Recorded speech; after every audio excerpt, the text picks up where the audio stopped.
Tamam. Yalan tabii.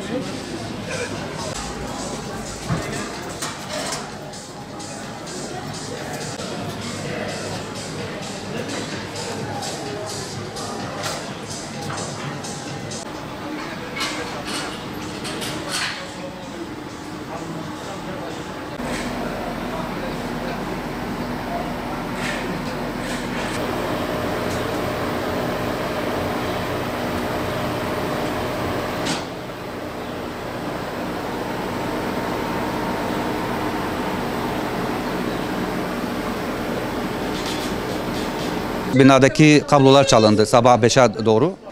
Yaklaşık elektrik için getirdik de 20-25 metre arası bir kablo gideceğini söyledi. Sokaktan gelen ana hattan direkt binaya gelen kabloları çalmışlar.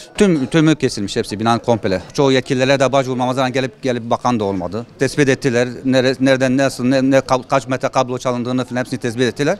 Yalnız daha yetkililerden bir haber alamadık. Zararımız yaklaşık bir 10 bin lira gidilecek öyle söyledi elektrikçi.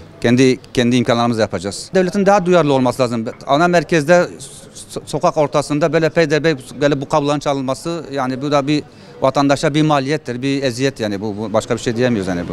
Yani bu tür olayların tekrarlanmaması için devletimizin de biraz güvenlik kuvvetlerinin de hırsızları yakalayıp gereken cezaların da verilmesini istiyoruz.